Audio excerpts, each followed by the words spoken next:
بسم الله الرحمن الرحيم. Bismillahirrohmanirrohim.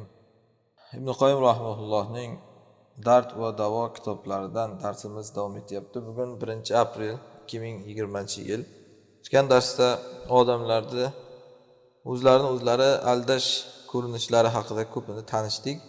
Yana shunga o'xshagan bir mavzu davom etyapti bugungi kunda ham. Yana Allohning rahmatiga, afiga, karamiga suyanib olish. Hozir shunga ko'p hadislardan raddiyalar berib chiqadilar. Ko'p johillar Allohning rahmatiga, marhamatiga, karamiga suyanib oladi. Hasi Allohim kechirimlik, rahimlik, af etuvchi.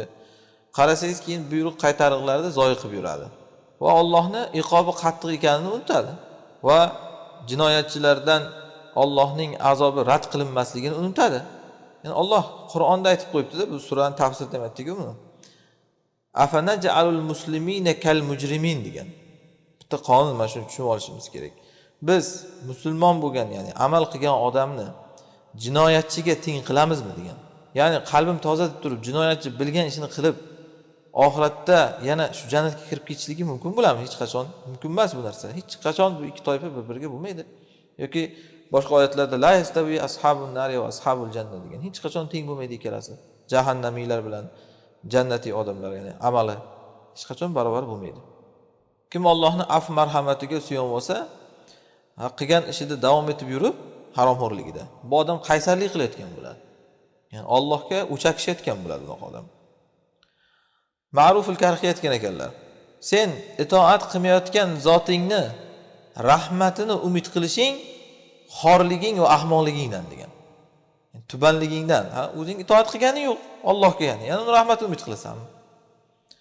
Va ahmoqligingdan bu degan. O'zing aldayapsan, ya'ni. Xuddi shunga o'xshab mana ba'zi ulamolar aytgan ekan. Ey odam, sendan dunyoda 3 dirham o'g'irlasang, bitta a'zoyingni kesib tashagan zotga endi senga oxiratda shunga o'xshagan jazolar berishligidan xotirjam bo'lasanmi degan. Yani nima demoqchi? 3 dirham o'g'irlikning nisobida u. 3 dirham undan oshiq narsani o'g'irlasangiz, qo'lingiz kesiladi. Qarang, Alloh shu dirham qilmayapti-ku mana. Odamning qo'lini kesib tasha deyapti. 3 dirham undan oshiq narsani o'g'irlasa deyapti. Ha, endi oxiratda ham shunaqa qilib yorishligiga qanday sen xotirjam bo'lasan? Qaydan bilasan? Oxiratda ham shunaqangi bitta gunohingni deb Alloh jahannamga tiqib yuborishligi mumkin. Hasan Basriga aytilgan ekan, biz sizni doim uzoq yig'i-sig'ida ko'ramiz. Yani nimaga hech bir bunday kulib yurmaysiz deyishganda, shunda u kishi aytgan ekanlar. Alloh meni shunday jahannamga otib yuborib, hech parvo qilmay qo'yishidan qo'rqaman degan ekanlar. Bu nima degani? Parvo qilmay qo'yishi degani. Ya'ni Allohga masalan biz qiynalamiz, qiynalmaymiz, hech qizig'i yo'q-ku, to'g'rimi? Ya'ni Alloh shundoq bizni jahannamga otib yuborishi ham mumkin, hech narsa yo'qotmaydi Alloh. Parvo qilmaydi. Men shunday ana shu Alloh meni jahannamga otib yuborib, parvo qilmay qo'yishligidan qo'rqaman deganlar. Bu aslida odamni, ya'ni Allohga o'ylamagan narsasi zohir bo'lishligi haqida Alloh Qur'onda qo'rqitganda odamni. Qur'onda keladi: "Va badalahum minallohi ma lam yakunu yahtasibun" deydi Alloh. Odamlar Alloh taolaga hammasi o'zicha boradi, Allohim kechirimli deydi. Lekin Alloh taolaga borib qarashsa, o'ylamagan narsalar oshkor bo'ladi. Bu yerda ham hozir shunday. Hasan Basri mana shundan qo'rqqanlar. Bir odam Hasan Basridan so'ragan ekan: "Ey Abu Said", ya'ni Hasan Basri, biz nima qilaylik? Bir odamlar bor, ularning majlisida o'tirsak bizni timay qo'rqitadi. Faqat haligi mana bunday qilsang jahannamga ketasan, bunday qilsang kofir bo'lasan deb qo'rqitadi-yu. Qo'rqitadi. Hatto qalbimiz uchib ketay deydi, ya'ni ko'ksidan chiqib qalbimiz chiqib ketay deydi. Shunday majlislarda o'tiraylikmi, o'tirmaylikmi deb so'rashganda Hasan Basri aytgan ekanlar: "Allohga qasam, bir odamlar seni qo'rqitsa, o'shalarga hamroh bo'lishing senga yaxshi-ku, chunki ular seni omonlikka yetkazsa, boshqa bir odamlarga sen hamroh bo'lsang-da, ular senga omonlik bergani bilan oxir xatarga tiqsa seni olib borib. Biz odamlar ham hozir mana shuni tushmaydi-da.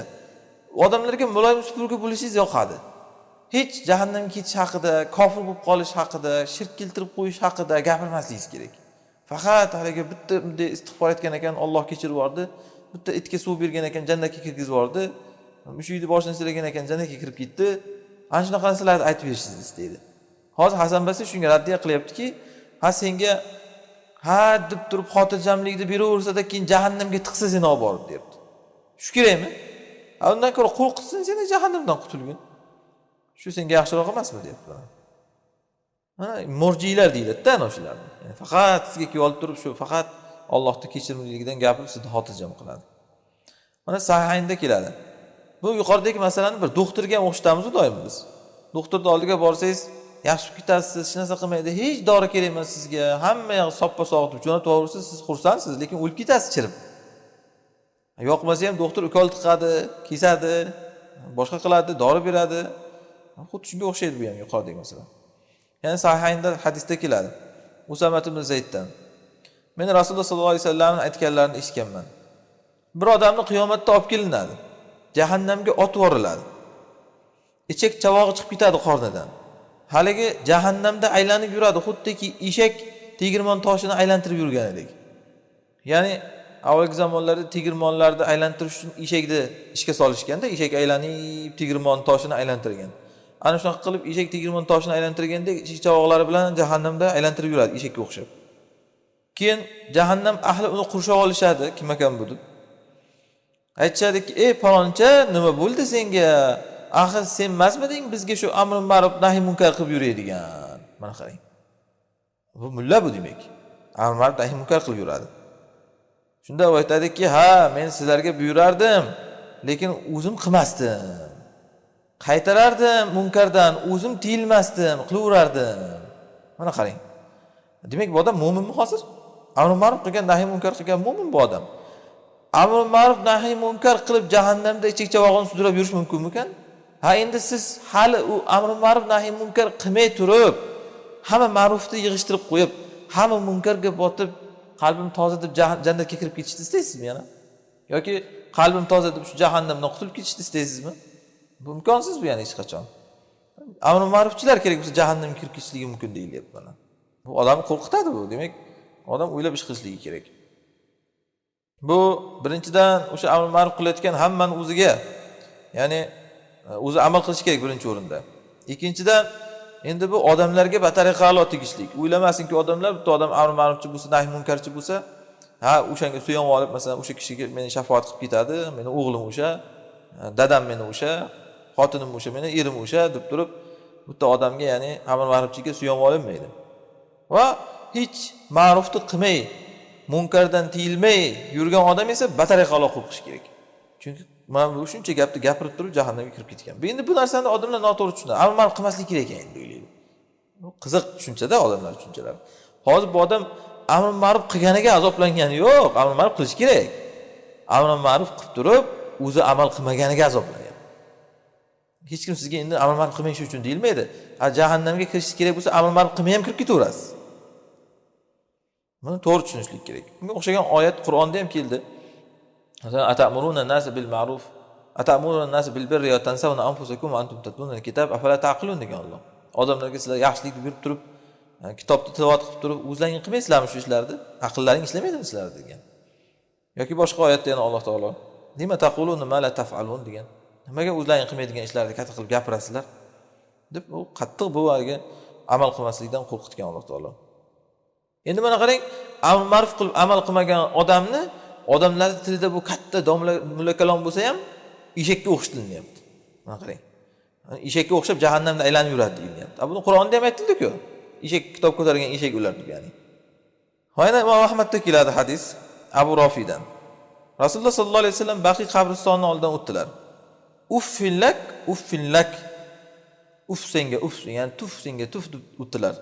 Shunda Abu Rofi aytadilar-ki, shu meni aytayaptilarmi deb o'yladim, qo'rqib ketganlar-da, menga tuf deyaptilar shekilli Rasululloh, uf deb. Shunda Rasululloh, "Yo'q" dedilar, "Senga aytmayapman. Lekin mana bu qabr sohibiga aytayapman" deganlar. Bu paloncha bu qabrda yotgan odam o'lgan. Men uni bir joyga, palon qabilaga sadaqa zakotlarni terishga jo'natgandim, ishchi qilib. U o'sha sadaqalardan, zakotlardan bitta chopon olib olibdi, so'roqsiz. Baytul moldan, ya'ni. Ana endi unga xuddi shu choponni misli jahannamdan olovlik chopon kiygizib qo'yildi hozir deganlar. Endi mana qarang, insonni qanaqangi qo'rqitadi. Rasulullohning xizmatini qilib yurgan odam qarang, o'lyapti-da. Endi kofir emas u, musulmon u, munofiq ham emas u, musulmon u. Lekin bitta choponni so'roqsiz Baytul Moldan olib kiyganligi uchun temirdan, jahannamdan bo'lgan endi sovut unga kiygizilyapti. Qizdirilgan jahannamdan bo'lgan kiyim. Ha endi qalbim tozalar batariqalar bundan ibrat olish kerak. Qanaqa qilib inson hech amalsiz hamma haromxo'rlikni qilib u jannatga kirib ketaveradi. Rasululloh o'shanaqangi odamni mana ha shuncha xizmating bor, kechirib ketasan sen demayaptilar-ku mana. Odam demak qo'rqish kerak shuncha xizmati bo'lsa ham. Hozir bizda mana shunaqa tushuncha bor-ku. Mullalar yeydi, hamma haromxo'rlikni qilsa ham ha u deydi domlani deydi, shuncha yaxshiliklar bor, yuvilib ketadi u deydi. Shuncha yaxshiliklar bor. Yuvilmaskan mana qarang. Agar Alloh xohlamasa bitta choponni deb jahannamda yoki qabrida azoblanishligi mumkin ekan. Xususan ana shu pul sohasida demak odam buni yaxshi tushunish kerak. Odamning qo'liga bir pul kelgan paytda har xil tavillar bilan yeyishdan ogoh bo'lish kerak. O'sha odam ham bir tavillar bilan yegan bir bo'lsa. Xususan odam qo'liga pul kelsa, odam biladi-ku o'zi. Masalan, tol bilimlarga desa, "Ha, sen ham tol bilimsan" deydi. Yetimlarga desa, "Ha, seni bolang ham yetim" deydi. "Ha, sen ham o'zi yetimsan" deydi. Yoki masalan, muhtojlarga desa, "Sendan muhtoj odam yo'q o'zi" deydi. Masalan, endi hamma har xil bu yerda. Kimdir yarmini olib qoladi o'ziga, kimdir yarmidan ko'pini olib qoladi. Bu narsada odam demak qo'rqishligi kerak. Bitta choponni so'roqsiz olib qolib musulmonlar pulidan. Endi qabrda shu bilan azoblanyapti. Alloh oyatda aytgandek, "Va likullin darajatun mimma amilu" deydi. Hammaga qilgan amalidan darajati bor. Ya'ni o'ziga yarasha bir qamchi bor o'zida. Yaxshilik qilsa yaxshilik darajati, yomonlik qilsa yomonlik darakot deyiladi uni. Ya'ni tubanligi bor, jahannam. Yana Imom Ahmad Musnadida keladi. Anas ibn Malik radhiyallohu anhu dan Rasululloh sollallohu alayhi vasallam Isroda sayr qilib ketayotganlarida Isro kechasi bir qavm oldidan o'tdilar. Ularni lablari olovdan iborat qaychilar bilan qirqilyapti ekan. Subhanalloh qarang. Isroda ko'rsatilyapti Rasulullohga. Olovdan iborat qaychilar bilan lablar qirqilyapti. Shunda men aytdim, "Kim bular?" dedim. Qolu aytishdiki, "Bu dunyodagi xotabolar, ya'ni ma'ruzachilar. Ular odamlarni yaxshilikka buyurardilar-da, o'zlarini unutardilar. Aql qilmaydimi ular?" Mana qarang. Demak, bular ma'ruzachilar. Haligi ulamo us-salatin, saroy mullalar, amal qilmaydigan, ana shunaqangi harom harishdan tiyilmaydigan ma'ruzachilar. Jahannamda olovdan iborat qaychi bilan lablari qirqilinyapti. Amallariga yarasha jazo berilyapti-da. Shu lablaring ichida gapirganda, lekin o'zing amal qilmagansan deb kesilinyapti lablaring mana. Endi bu batariqalo insonni boshqa oddiy bir hech amal qilmay yurgan insonni qo'rqitishligi kerak. Yana hadisda keladi. Rasululloh sollallohu alayhi vasallam aytganlar, "Meni Mirojga olib chiqilganda bir odamlar oldidan o'tdim. Misdan bo'lgan tirnoqlari bor ekan ularda. Uzun-uzun.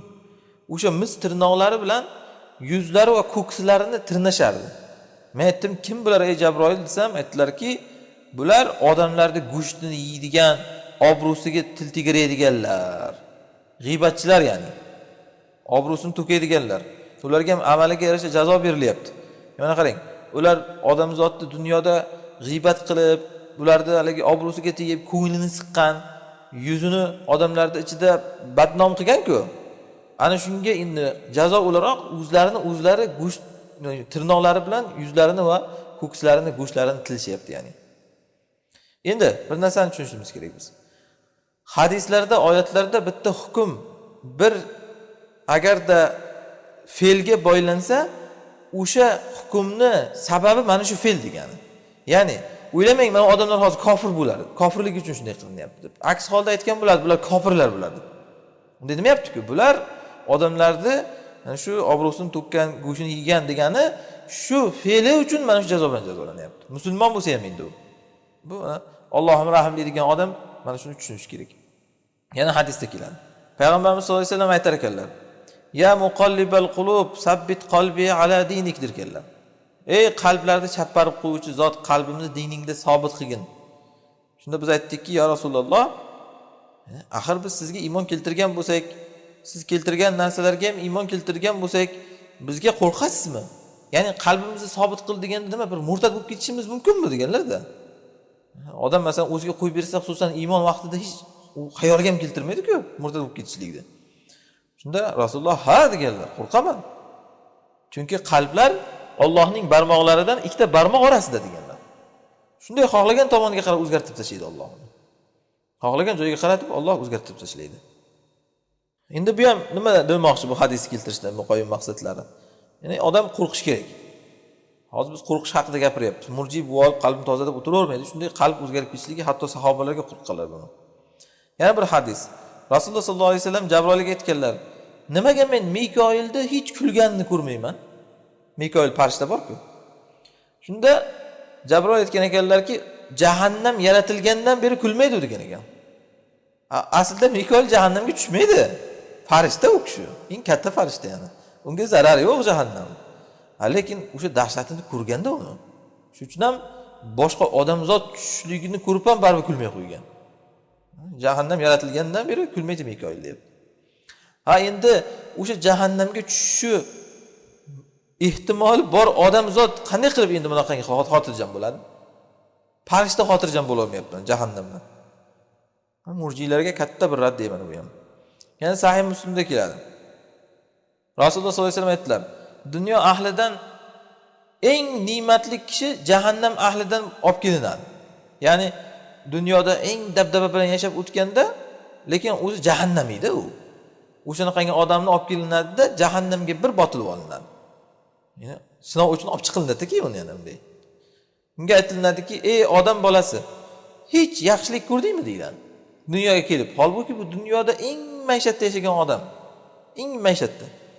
Ko'rdingmi bir yaxshilik dunyoda deganda, yoki biror ne'mat o'tganmi senga dunyoda deganda, yo'q Allohga qasam ey Robbim, mana men dunyoda ne'mat ko'rmaganman deb o'radi qarang. Demak, dunyodagi ne'matlar jahannam azobini oldida bu unut bo'lib ketadi. Xuddi shuningdek eng qattiq dunyoda azob chekkan, lekin jannat ahlidan bo'lgan odamni olib kelinadi. Kun ko'rmagan bu dunyoda, lekin jannat ahlidan. Uni ham jannatga shunday bir botirib olinadi. Unga ham aytiladi: "Ey odam bolasi, hech sen yomonlik ko'rdingmi?" deyiladi. Hech senga bir shiddat kuni o'tganmi deyilsa, yo'q, Allohga qasam ey Robbim, menga bir yomonlik o'tmagan, hech shiddatni ko'rmaganman men deyveradi. Demak, mana bu ham dalilki, jannat ne'mati oldida dunyodagi baxt qaroliklar hech narsa emas. Arziydi. Qanchalik badbaxt bo'lib o'tganga o'xshab ko'rinsangiz ham, jannatning oldida bu hech narsa emas bular ya'ni. Endi bu bilan aytmoqchi bo'lganlarim mana qarang. Dunyoda shuncha ne'matga botib yotib ham jahannamga otilishi mumkinmi-kan odam? Ya'ni bu degani odam dunyoda ne'matga botib yotgani Allohning nazari tushganligiga dalil bo'lmasmikan? Mana shuni tushuntirilyapti. Hozir odamlar ana shu tushunmaydi. Necha marta aytayapti shu mavzuni Qur'ondan, hadisdan. Dunyo odamga shunday ochib yuborilgan bo'lsa, Alloh nazari tushdi unga degani emas u. Mana shunday dunyoda ne'matni ichidan chiqmagan odamni olib kelib jahannamga otilinyapti. Aksi ham xuddi shunday. Dunyoda kun ko'rmayotgan bo'lsa, bitta odam xudo urib qo'ygan uni degani emas. Dunyoda umuman eng kun ko'rmagan odam jannatda ekan mana. Olib kelib jannatga tiqilinyapti u. Hech yomonliklar ko'rmagan deb bo'lib ketyapti. Yana Musnadda hadis keladi Baro ibn Azibdan. Payg'ambarimiz sollallohu alayhi vasallam bilan bir janozaga chiqdik. Ansorlardan bir kishining janozasi edi. Qabrga borib yetdik. Hali lahatga qo'yilmagan ekan, o'lik ya'ni. Payg'ambarimiz sollallohu alayhi vasallam o'tirdilar, biz ham atrofida o'tirdik. Xuddiki boshlarimizda qush bordek. Ya'ni hamma vazminlik bilan qabrda endi shunday o'tiriladi endi qabristonda. Rasulullohning qo'llarida bir cho'p bor edi, yerni kovlab o'tirganda o'sha cho'p bilan. Shunday boshlarini ko'tardilar-da aytdilarki, Allohdan panoh so'raylar qabr azobidan dedilar. 2 marta yo 3 marta shunday dedilar. So'ngra aytdilarki, mo'min banda agar dunyodan uzilib oxiratga ketayotsa, ya'ni ular chog'ida unga osmondan oppoq yuzlik farishtalar tushib keladi. Ularning yuzlari quyoshdek deganlar. Ularda jannat kafanlaridan kafanlar bo'ladi va jannat xushbo'yliklaridan xushbo'yliklar bo'ladi. Uni ko'zi yetadigan joyda o'tirishadi kelib. So'ngra o'lim farishtasi keladi. O'sha o'layotgan musulmonning boshida o'tiradi. Aytadiki boshiga kelib, "Ey xotirjam nafs, chiqqin. Allohning mag'firati, roziligiga qarab chiqqin" deb nafsga, mo'min nafsiga qarab nido qiladi. Azroil ya'ni. O'lim farishtasi. Shunda haligi jon shunday oson chiqib ketadi, xuddiki suv qatrasi idish og'zidan chiqib ketgandek, lip-tip. Suv qanday tomchi chiqib ketadi, lip-tip. Masalan, bankani og'zidan bakarishkani og'zidan osongina. Ana shunday bo'lib, shundoq o'sha odamning og'zidan joni chiqib ketadi. Mo'minning joni oson chiqadi ana shunday. Lekin degan joy bor. O'sha osonlik bu nisbiy. Ya'ni kofirlarga nisbatan osonroq. Holbuki Rasululloh sollallohu alayhi vasallam mana la ilaha illalloh inna lil mauti sakarat deb vafot etganlar. O'limni talvasasi bor, o'limni og'rig'i bor deb vafot etganlar. Bu albatta baribir qo'rqish kerak. Kofirga nisbatan oson. Shunda o'lim farishtasi ruhni olgandan haligi yonidagi farishtalar ko'z ochib yumguncha ham o'lim farishtasini qo'liga qo'yib qo'yishmaydi uni ruhini. Mo'min ruhini. Chunki o'lim farishtasi qo'rqinchlidir baribir. Shuning uchun ham jannat farishtalari birdaniga uni qo'liga olishadi. Keyin haligi jannat kafallariga solishadi. Jannat xushbo'yliklariga xushbo'ylashadi. Unda shunday bir xushbo'y hid chiqadiki, yer yuzida topilingan hidlardan eng xushbo'ysi bo'ladi. Uni osmonga ko'tarishadi. Qaysiki malaikalar guruhi oldidan o'tishsa, malaikalar hammalari aytar ekan o'shanda, yani osmonga ko'tarilib ketyapti-da bu endi. Bu qanday ruh bo'ldi, xushbo'y ruh deydilar. Farishtalar aytadilarki, bu palonchani bolasi paloncha bo'ladi deb, uni dunyoda nomlangan eng yaxshi ismlari bilan aytishadi. Alloh huzurida demak, o'sha eng yaxshi dunyodagi ismi bilan uni chaqirishadi. Hatto shunday qilib dunyo osmoniga borib yetishadi. Ochish so'rashadi, unga ochiladi. Shunday qilib hamma osmondan eng Allohga yaqin farishtalar keyingi osmonga uni kuzatib qo'yaveradi. Oxiri uni 7-osmonga olib boriladi. Shunda Alloh azza va jalla aytadiki, bandamning kitobini illiyinga yozinglar. Illiyin bu Mutaffifin surasining tafsirida aytgandik-ku, mu'minlarning ruhlari, nomi amollari yoziladigan joy. Illiyinga yozinglar deydi. Va uni keyin yerga qaytaringlar deydi, ruhni o'zini ya'ni. Chunki men ularni shu yerdan yaratdim, o'sha yerga qaytaraman va ikkinchi marta yana shu qiyomatda shu yerdan chiqaraman deydi. Mana bu mo'min ruhi olinishligi endi. Shunda ruhi uni qaytariladi jasadiga. Ya'ni odam demak qisman tiriladi qabrning ichida. Mana olib kelinadi jasadga. Ikkita farishta keladi, Munkar bilan Nakir bilan ya'ni. Uni o'tkazishadi. Unga aytishadi, "Robbing kim?" deydi. Robbim Alloh azza jalla deydi. Yana unga aytishadi, "Dining nima?" deyishadi. "Dinim islom" deydi. "Bu kishi kim? Sizlarning ichlaringga jo'natilingan kishi" deyiladi. "Bu kishi Allohning rasuli" deydi. Unga aytishadiki, "Qaydan bilding uni?" deyishadi. Mo'min aytadiki, "Men Allohning kitobini o'qidim" deydi. Shundan bildim ya'ni. Unga iymon keltirdim deydi. Tasdiqladim. Shunda osmondan bir nido qiluvchi nido qiladi, "Bandam rost aytdi. Unga jannatdan to'shak to'shanglar va jannat liboslaridan libos kiygizinglar" deydi. Va jannatdan unga bir eshik ochib beringlar deydi. Ya'ni qabrida o'sha jannatdan bo'lgan joyini tomosha qilib yotarida keyin mo'min. Shunda unga qabrida jannat xushbo'yliklari shabadalaridan kelib turadi. Va unga ko'zi yetgan joygacha qabri keng qilib qo'yiladi. Va unga bir chiroyli yuzli kishi oldiga keladi. Chiroyli libosda bo'ladi u, xushbo'y. Xursand bo'lgan, sen xursand qiladigan narsalar bilan deydi. Bu kun senga va'da qilingan kundir. Shunda mo'min aytadiki, "Sen kimsan? Yuzing bir yaxshilikni olib kelayotgan yuzga o'xshayapti, ya'ni istiralik odamga o'xshaysan" deganda u aytadiki, "Men seni solih amalingman." Mana qarang. Qalbim tozalarda oldiga kim keladi endi? Amali yo'q. Ana shu joy hozir bizga kerak. Agar shunchaki qalb toza bo'lsa, kifoya bo'lsa, kim ertaga oldinga keladi sen mana qabrda yotganingda? Ana shunga qarab amalingni go'zal qilaver. Qanchalik bir istiralik odam sen bilan qiyomatgacha hamroh bo'lib yotishni istasang, shunchalik amalingni go'zal qil. Bu narsani odamga ta'siri bor-da. Masalan, ya'ni odam o'zi yolg'iz qo'rqib turgan paytda bir badbashar maxluqqa o'xshagan odam oldingizga kelib olsa, odamni bu qo'rqitadi bu. Aksincha bunday bir istiralik odam kelsa, bir xursand bo'ladi odam, bunday nurli odam kelsa oldiga. Qabrda mana shunaqangi solih amali chiroyli bir odam ko'rinishda keladi. Shunda haligi odam, "Ey Robbim, qiyomat soatini qoyim qil" deydi. Qiyomat soatini qoyim qil deydi, toki men ahlimga va molimga qaytayin deydi. Ya'ni u nimalar kutayotganini ko'rib yotdi-yu jannatda uni. Qarasa mana hozir nimalar kutyapti uni oldida.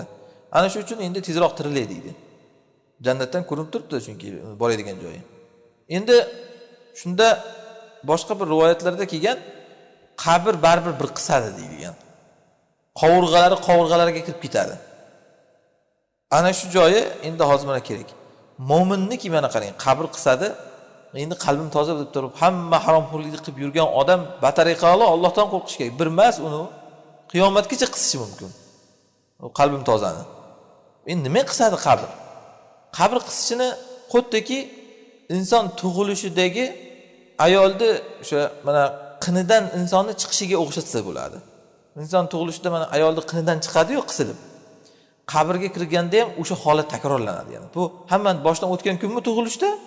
Xuddi shunday qabrga kirganda ham qabr bir qisib insonni oxiratga o'tkazishligi bir oxiratga tug'ilishni yangi ko'rinishi u.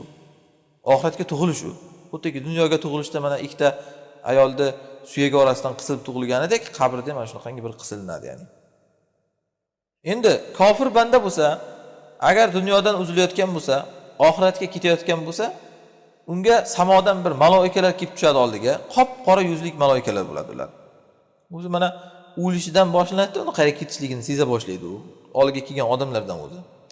Ularda musuh bo'ladi. Musuh jahannamdan keltirilgan kapan. Qichitma, yonaydigan kapan u. Mana jundan to'qilingan, yonatdi u. Haligi oshxonalarda tozalaydigan unaqangi sim bo'ladi-yu, unda yoqsangiz vajit yonib ketadi birdaniga. Ana shunga o'xshagan narsa musuh deyiladi. Qanaqa yonadi u jizillab ya'ni. Ana shunaqangi kapanni olib kelinadi. Uni ham shu ko'zi yetgan joyga kelib o'tirishadi. Mana shundanda o'layotgan o'shunaqangi kofirni qarasangiz ko'zlari o'ynay boshlaydi-yu. Sizga atrofidagilarga umuman qaramaydi u. Nimalarga qarayapti? U ko'zi javdiraveradi ana shunaqangi mana. Butun atrofidagilarda uzilib qoladi. Shuning uchun haligi oyatda va nahnu aqrabu ilayhi minkum degan Alloh. O'layotgan odamga sizlardan ko'ra biz yaqin bo'lamiz o'shanda. Shuning uchun ham bolasiga ham qaramaydi o'layotgan odam. Xotiniga ham qaramaydi, dadasiga ham, ayasiga ham qaramaydi, lekin nimalargadir qarayotgan bo'ladi qarasangiz. U o'sha farishtalarni ko'rayotgan bo'ladi o'layotganda. So'ngra o'lim farishtasi keladi. Uni ham boshini oldida o'tiradi. Ey iflos jon deydi. Mana qarang, ma'naviy azob uzishidan boshlanadi. Iflos. Allohning noroziligi va g'azabiga qarab chiqqin deydi. Endi ruh buni eshitgandan keyin jasadga tarqab ketadi, qo'rqqandan-da, chiqisi kelmaydi. Shunda uni sug'urib oladi. Mo'minnikiga aksi o'laroq endi qarang. Mo'minniki idishda og'zidan suv chiqib ketgandek chiqib ketdi-yu. Bu haromxo'r poziq kofirniki jasadga tarqab qochadi. Endi uni sug'urib oladi Azroil, xuddiki sixti nam jundan tortib sug'urib olgandek. Ya'ni bu qanaqa odam seskantiradi. Paxta masalan, nam paxta bo'lsa, unga sixti tiqingda bitta tortsangiz shilib chiqadi ichlarini yani. Six. Ana shunga o'xshab kofirning joni ichidan sug'urib olinadi. Shuni oladi kofirning jonini. Shuning uchun ham qarasangiz masalan o'sha kofirlarning o'liklarini boshqalarini tahlil qilinsa, ichki tomirlari yorilib ketgan bo'ladi. Ichki tomirlari boshqasi. Bu nimadan? Ya'ni o'sha zarba bilan tortib olinganligidan-da, zarb bilan tortilgandan yorilib ketgan bo'ladi. Uni olgandan keyin endi Azroil aslida azobga buyurilmagan. Azroil faqat ruh olishga buyurilgan. Shuning uchun ham endi kofirning jonini ham Azroil qo'lida qo'yib qo'yishmaydi. Chunki u azob farishtalari uni olishlik kerak endi. U ko'z ochib yumgunchalik Azroilni qo'lda qoldirishmaydi. Uni o'sha haligi jahannamdan keltirilgan kapanga solishadi. Demak, mana hali jahannamga kirmay turib, jahannam bilan azoblanish boshlandi. Ruh chiqqan zahoti. Shunda undan shunaqangi bir sassiq hid chiqib ketadiki, o'laksa hidi yer yuzida topilgan eng badbo'y hid bo'ladi.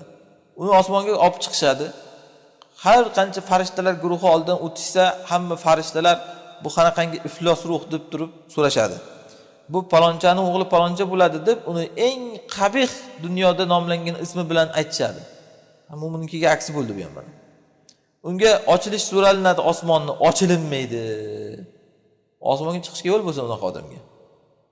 Mana shunda Rasululloh mana bu oyatni o'qiganlar. La tufattahu lahum abwabus sama va la yadkhulunal jannata hatta yalijal jamalu fi sammil khiyat.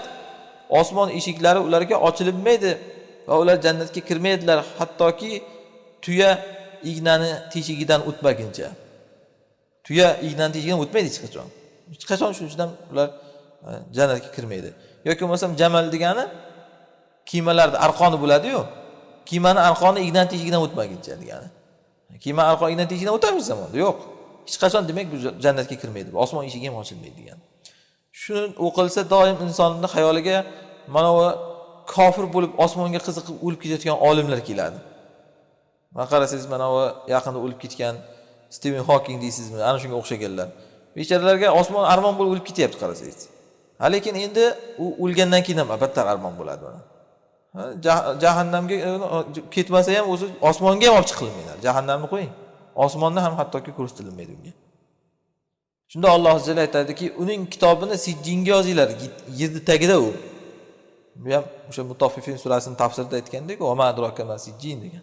O'sha sijjinga yoziladi, kofirlar, fosiqlar, o'shalarning nomi ham bor. Keyin uni osmondan otib yuboriladi. Olib chiqib qo'yish ham yo'q uni. Otib yuboriladi osmondan, olib chiqib qo'yish yo'q. So'ngra o'qiganlar mana. Kim Allohga shirk keltirsa, samodan yiqilibdi u. Mana qarang, otib yuboriladi ruhini. Qushlar uni olib qochib ketgan yoki shamol uni har tarafga qarab uzoq joylarga olib ketib qolgan odamga o'xshaydi u. Ya'ni qarori yo'q, tuturug'i yo'q. U yoqqa turtilib, bu yoqqa turtilib oxir tushadi go'riga u. Ruhi ya'ni urilib turtilib. Ruhi keyin jasadga kirgizilinadi.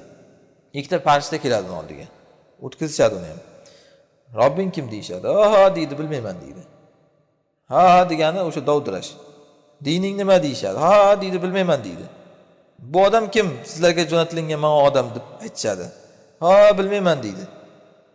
Shunda bir nido qiluvchi nido qiladi, bu bandam yolg'on aytayapti. Ya'ni bilmaydi emas, biladi yaxshigina u. Lekin ayta olmaydi u, o'sha amal qilmaganligi uchun. Unga jahannamdan to'shak-to'shaklar deyiladi. Va jahannam liboslarini kiygizinglar, jahannamga qaratib unga bir eshik ochib qo'yinglar deyiladi. Unga jahannamning issig'i va shabadasi, samum degani issiq olovi. Jahannamning issiq alangasi, garmsel deydimi? Ana shunaqangi alangasi kelib turadi. Va unga qabri toraytiriladi. Hattoki qovurg'alari kirishib ketadi bir-biriga. Mo'minnikiga aks o'laroq ya'ni. Shunda oldiga bitta qabih yuzlik bir odam keladi. Kiyimlari ham bir qabih. Hidi sassiq. Seni yomon kuyiga solaydigan narsani bashoratini ber deydi unga. Bu ana shu senga va'da qilingan kundir deydi. Shunda bu odam, sen kimsan? Yuzingdan bir yomonlik olib kelayotgan yuzga o'xshayapti sening yuzing deydi. Aytadiki, men seni iflos amalingman deydi. Ana endi o'shaligi badbaxt odam bilan yotadi u qiyomatgacha. Yomon, xunuk ko'rinishlik odam bilan. Endi bu odam qiyomat, jahannam azobi oldida hech narsa emas-da. Shuning uchun ham ey Robbim qiyomatni qoyim qilma deydi bu. Shuning uchun ham go'ridan tirilganda ya vaylana man ba'sana min marqadina deydi ular. Holimizga voy bo'lsin, bizni u tinchgina yotgan joyimizdan kim turg'izdi ular? Tinchgina yotmagan aslida. Lekin qiyomatda oldida tinchgina yotgan ko'rinadi unga u. Va Imom Ahmadning bir rivoyatlarida lafzida keladi. So'ngra unga bitta farishta oldiga olib kelinadi uni. U farishtani ko'zi ko'r, qulog'i kar, tili soqov bo'lar ekan. Qo'lida gurzi bo'lar ekan. Agar u gurzi bilan tog'ni ursa, tog'ni tuproqqa aylantirib yuborar ekan. Haligi odamni uradi shu bilan. Haligi odamning jasadi tuproqqa aylanib ketadi. So'ngra yana Alloh azza va jalla uni avvalgidek holatga qaytaradi, yana uradi. Shunda shunaqangi qichqiradiki, bu odam uni qichqirig'ini hamma narsa eshitadi, inson va jindan boshqa deganlar. Barobni ozib etganlar, so'ngra unga jahannamga qaratib eshik ochib beriladi va unga jahannam to'shaklaridan to'shab qo'yiladi. Endi haligi farishtani ko'zi ko'r, qulog'i kar va og'zi soqov bo'lgani rahmi kelmasmi unga? Chunki odam bir odamning shunaqangi titilib ketayotganini ko'rsa rahmi keladi-yu baribir. Yoki qichqirayotganini eshitsa rahmi keladi masalan. Ya'ni shuning uchun ham rahmi kelmasin deb ko'zi ko'r, qulog'i kar, soqov bitta farishtani olib kelib uni oldiga qo'yib urdirtilinadi shunaqangi. Uni urib yotadi shu qiyomatgacha. Yana musnatda keladi. Biz Rasululloh sollallohu alayhi vasallam bilan o'tirgandik. Bir jamoatni ko'rdilar.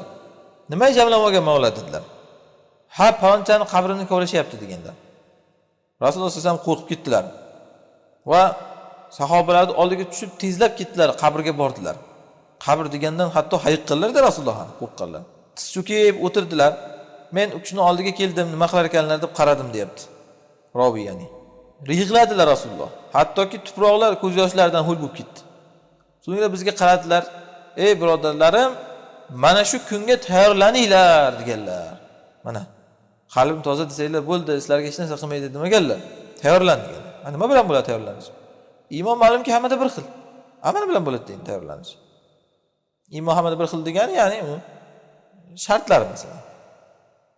Musnadda keladi Burayda hadisidan. Bizni oldimizga Rasululloh sollallohu alayhi vasallam chiqib keldilar bir kun. 3 marta nido qildilar. Ey odamlar, men bilan sizlarning misollaring nima edi bilasizlarmi deganlar. Payg'ambar bilan ummat misoli. Alloh Rasuluhu alam dedi sahobalar. Aytdilarki, men bilan sizlarning misollaring bir qavmga o'xshaymizki deganlar. Bir qavm dushman ularga bosib kelishidan qo'rqib turadi.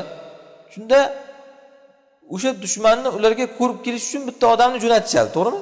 Bor deydi, qarab kelsa dushman kelyaptimi deydi. Har bir odam uzoqdan dushmanni ko'radi-da, keyin qavmini ogohlantirgani qaytib keladi. Endi qaytib kelguncha dushman undan avval kelib qolmasin deb ertaroq qavmini ogohlantiray deydi-da, kiyimini olib hilpirata boshlaydi. Ya'ni ey odamlar, dushman kelyapti deb uzoqdan belgi beradi-da, yetib kelishga ulgurmay qolmaydi. Ey odamlar, ishlarga kelinyapti, dushman bosib kelyapti deb yana qichqiradi u odam deganlar. Ey odamlar, sizlarga dushman bosib kelyapti. Ey odamlar, sizlarga dushman bosib kelyapti deb 3 marta takrorladilar. Endi Rasululloh sollallohu alayhi vasallam o'zlarini ana shunga o'xshatganlar. Ya'ni oxiratda men sizlarni ana shunaqa ogohlantiryapman deganlar. Boshqa bir rivoyatda anan nazirul uryan deganlar. Yalang'och ogohlantiruvchiman men. Nima degani u? Ya'ni Rasululloh yalang'och ogohlantirmaganlar hech qachon. Arablarda agar shunaqangi bitta dushman bosib kelayotgan bo'lsa, shu darajada odamlarni tezroq o'ziga qaratib ogohlantirish uchun bittasi tepalikning ustiga chiqqanda yoki bir daraxt ustiga chiqib olib, yap-yalang'och bo'lib kiyimini hilpiratib, aylantirib ogohlantirgan odamlar. Tabiiyki hamma qaraydi-ku unga. Dushman bosib kelayotganligini bilishgan. Rasululloh o'zlarini ana shunday ogohlantirish turuvchi deyaptilar. Yalang'och bo'lmaydi, lekin shu darajada qattiq ogohlantiruvchi deganlar o'zlarini. Endi maqsadlar Ibn Qoyyimni mana shunda men ana shunaqa bashorat beruvchiman demayaptilar-ku Rasululloh mana. Ogohlantiruvchiman deyaptilar. Hamma Allohim rahimlik deb o'tiraversa, nimasidan ogohlantiradilar? Kimni ogohlantiradilar? Yana Sahih Muslimda hadis keladi, Jabir roziyallohu anhudan. Rasululloh sollallohu alayhi vasallam aytganlar: hamma mas qilgan narsa harom. Alloh azza va jallaning zimmasida ahdki, ya'ni Alloh o'ziga o'zi ahd qilgan. Xamir o'sha mas qiluvchi ichimlikni ichganlarni tinatul xobaldan sug'oraman degan. Tinatul xobal degani aqlni ozdiruvchi balchiq degani. Tinatul xobal so'zma-so'z ma'nosi. Endi nimaga u tinatul xobal deb bunaqa nom bilan nomlanyapti? Nimaga jahannamda u narsani ichida tiriladi? Nima u? U shunaqa narsa ekanki, jahannam ahlini tomiri yoki jahannam ahlidan siqib olingan narsalar deyilgan. Yiring, qon, zinokorlar avratlaridan oqqan chiqindilar. Bu ichgan odamni jinni qilib tashlaydi u. Endi qarang, jazo amali jinsidan bo'lar ekanda. Bular dunyoda shunaqangi aqlni oladigan odam jinni qiladigan narsani ichdi-yu, aroqni. Ana shu uchun ana shu jazo ularga berilyapti endi. Nargi dunyoda ham jahannam ahlining achigan suvlarini, yiring qonini ana shunaqa narsani ichirilyapti ularga mana. Yana Imom Ahmad Musnadda keltiriladi. Abu Zar roziyallohu anhudan Rasululloh sollallohu alayhi vasallam aytganlar: men sizlar ko'rmaydigan narsalarni ko'raman, sizlar eshitmaydigan narsalarni eshitaman. Samo ingraydi deganlar. Va ingrashligi haq ham unga. G'ichirlaydi degan, g'ich-g'ich. Atto degani aslida ishi g'ichirlaydi-yu, ana shunga o'xshab osmon ham g'irchillaydi deganlar. U yuk og'irligidan-da. Chunki osmonda 4 barmoq miqdoricha joy yo'qki, illo hammasi o'sha yerda bitta farishta turadi deganlar. Sajdada. Shuncha Allohning maxluqi bor qarang mana. Lashkari. Agar sizlar men bilgan narsalarni bilganlaring deydi, oz kulardinglar va ko'p yig'lardinglar deganlar. Va to'shaklarda ayollar bilan lazzatlanmay qo'yardinglar. Haromni qo'ying, halol bilan ham hatto. Agar men bilgan narsamni bilganlaringlar debdilar. Va tepaliklarga chiqib ketardinglar, ya'ni darvish bo'lib tog' toshga chiqib ketardinglar. Allohga yo'lvorib azza va jallaga chiqib ketardinglar deganlar. Buni inson yo'g'ay unchalik bo'lmasa kerak deb o'ylaydi. Bitta misol mana bugungi kunda vabo keldi qarang. Bir virus tarqayapti. O'sha vabo tarqagan joyga qarasangiz, rostdan odamlar u xotin, to'shak degan narsalarni yig'ishtirib qo'ydi. Kasallikdan qo'rqib. Umuman u maishat bog'rog'iga borib aylanib yurish degan narsalarni u yig'ishtirib qo'ydi u. Endi oddiy bitta kichkina balochaga shuncha bo'lar ekan mana. Agar haqiqatdan ham oxiratda qanaqa balolar borligini odam bunday ko'zi bilan ko'rsa, hech narsa tatmay qo'yadi odamga. Abu Zar aytgan ekanlar, Allohga qasamki, men istadim shu kesib ketilmaydigan daraxt bo'lsam dedim deganlar shundan keyin. Ya'ni yo'q bo'lib ketardim deganda, chopilib, titilib yo'q bo'lib ketardim, kuyib yonib. Shu kesib ketilmaydigan daraxt bo'lsam dedim, ya'ni bir jonsiz maxluq bo'lsam deb qoldim deganlar. Yana musnadda hadis keladi Huzayfa radhiyallohu anhudan. Biz Rasululloh sollallohu alayhi vasallam bilan bir janozada o'tirgandik. Qabr oldiga yetdik. Qabr yoqasiga o'tirdilar. Ko'zlarini qayta-qayta qabrga qarata boshladilar. So'ngra aytdilarki, mo'min qabrda shunday bitta siqiladiki, undan uning hamoillari ketib qoladi. Ya'ni hamoil degani erkak bo'lsa, erkakda tuxumlarini, tomirlari bor-ku, ushlab turgan. Ana shu tuxumlari, tomirlari parchalanib ketadi deyilgan. Ya'ni tuxumi chaqilib ketadi hatto erkak kishi bo'lsa masalan. Bu endi erkaklari bo'lganligi uchun, shu erkaklar his qilsin uchun shu narsani aytganlar-da Rasululloh. Ayollarga yo'q degani emas bu. Erkak odam masalan eng nozik joyi shu tuxumi-ku. Ozroq bunday tiyib ketsa ham, urib yorsa ham yoki qattiqroq bir qisib yorsa ham bir narsa o'ylab qoladi odam. Chidab bo'lmaydi uni og'rig'iga. Aytilyaptiki, shunaqangi siqadiki, mo'minni qabr tuxumi parchalanib ketadi deyilgan. Endi kofirga nima qilinadi desa, kofirga olovga to'ldiriladi bu. Qisqanga qo'shimcha ya'ni. Endi bu mo'minga bu narsa bir boshdan o'tadigan narsa, Alloh oson qilsin. Endi o'sha narsada hamma o'tadi bu narsadan. Bu aytdiki, xuddi tug'ilishga o'xshaydi. Tug'ilganda hamma qisilib tug'ilgandek, mana boshi siqilib, kimdir bosh pachoq bo'lib qolgan, shu onasining qonida siqilib tug'ilgandan xuddi shunga o'xshab qabrga kirganda ham bir siqilib o'tilinadi. Yana musnadda keladi. Jabir radhiyallohu anhu hadisidan. Xo'p, Jabir radhiyallohu anhu hadisdan keladi. Endi bir narsa bor ekan, mana hamail sayf degan narsa bor ekan, lug'atda hamail deganda qovurg'a degan ma'nosi ham bor ekan. O'shanaqa tushunilsa ham bo'ladi yuqoridagi hadisda. Qovurg'alar siqilib ketadi degan. Musnadda keladi Jabir radhiyallohu anhu hadislaridan. Rasululloh sollallohu alayhi vasallam bilan biz chiqdik. Sa'd ibn Muozning oldiga vafot etgan paytda. U kishini ko'milyapti-da, ya'ni. Xandaq g'azotdan keyin vafot etganlar. Rasululloh sollallohu alayhi vasallam janoza o'qidilar u kishiga. Qabrga qo'yildi u kishi va usti tuproq bilan tekislandi. Shunda Rasululloh sollallohu alayhi vasallam uzoq tasbih aytdilar. So'ngra takbir aytdilar. Takbir aytdik biz ham. Biz ham tasbih aytdik. Shunda aytdilarki, "Ya Rasululloh, nega tasbih aytdingiz, so'ngra takbir aytdingiz?" dedilar sahobalar, ya'ni Rasululloh aytdilarki, "Mana bu solih bandaga hozir qabri toraytirildi. Hatto keyin Alloh undan ochib yubordi" deganlar. Endi qarang, Sa'd ibn Muoz vafot etganda arsh larzaga kelgan deyilgan. Arsh larzaga kelgan. Endi o'sha Sa'd ibn Muozga arsh larzaga kelyapti va qabr siqilinyapti. Solih bandaga, endi boshqa odamga qanday u narsada xotirjam bo'ladi odam? Alloh undan ochib yubordi keyin deganlar. Endi boshqa rivoyatlarda agar omon qolsa shu omon qolardi deyilgan. Qabr siqishligidan, lekin omon qolmagan u kishi ham. Sahih Buxoriyda keladi. Abu Said al-Xudri hadislaridan Rasululloh sollallohu alayhi vasallam aytganlar, agar janoza qo'yilsa va odamlar uni yelkalariga ko'tarishsa, solih odam bo'lsa aytar ekan, "Qoddimuni, qoddimuni." Men tezroq olib boringlar, tezroq olib boringlar deydi. Nimalar kutayotganini biladi-da u. Jannat kutyapti uni qabrida baribir. Agarda nosolih odam bo'lsa, uning holiga voy bo'lsin deb o'zini o'zi aytayapti u. Qayerga olib ketyapsizlar meni deydi. Uni bu ovozini hamma narsa eshitadi insondan boshqa deganlar. Agar inson eshitganda yiqilib o'lardi deganlar. Bu ovozning dahshatidan uni. Lekin odam eshitmaydi, chunki imtihonligi qolmasdi uni agar odam ham eshitsa. Yana Imom Ahmad musnadda keladi. Abu Umama hadislaridan Rasululloh sollallohu alayhi vasallam aytganlar, qiyomat kunida quyosh 1 mil yaqinlashtiriladi. 1 mil miqdoricha, ya'ni shundoq peshonasida odam turadi.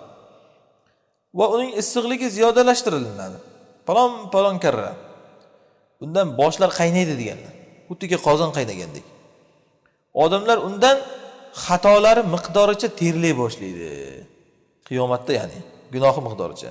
Mana yuqorida aytganimizdek, kullin darajatun mimma amilu. Hammaning qilgan ishiga yarasha darajasi bor. Xatosiga yarasha terlaydi. Qalbim tozalar demak, hech qachon mo'min bilan bir xil bo'lmaydi, terisiga ko'miladi. Ba'zilarini to'pig'igacha keladi deganlar. Terisi terlab suvga aylanib to'pig'igacha terlaydi. Ba'zilarini boldirigacha deganlar, to'pig'idan teparog'i. Ba'zilarini yarmigacha deganlar. Ba'zilarini shunday qamrab oladi, xatosi qamrab olganlarni o'zini teri ham qamrab oladi. Terlagandagi terisi, ya'ni. Bu insonning qilmishiga yarasha bir jazoda, ya'ni. Chunki shu gunohni qilib ham odam baribir ter to'kadi-yu. Ya'ni kuch sarflaydi. Ana shu uchun endi ana o'sha kuch sarflagan gunohlariga ko'miladi. Yana Ibn Abbosdan keladi. Payg'ambarimiz sollallohu alayhi vasallam aytganlar. Qanday men ne'matlanaman? Sur sohibi surni og'ziga ushlab o'tiribdi deganlar. Va peshonasini engishtirib, ya'ni eshitishni istab o'tiribdi. Qachon buyurilar ekanman surga dam urishga deb, ya'ni Isrofil alayhissalom dam uraveradi deganlar.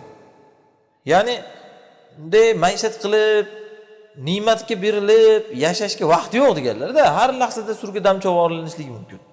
Ha, endi odamlarga hozir qo'yib bersangiz aqllilik qiladi. Ha, surga dam urilganda deydi, mu'minlar bo'lmaydi-ku. Surga dam urilganda kofirlar eshitadi-ku. Mu'minlar o'lib ketgan bo'ladi rostdan ham. Ha, shunday deb Rasululloh ham o'zlari tasalli bersalar bo'lardi. Rasululloh tirikligida hech surga dam urilmaydi.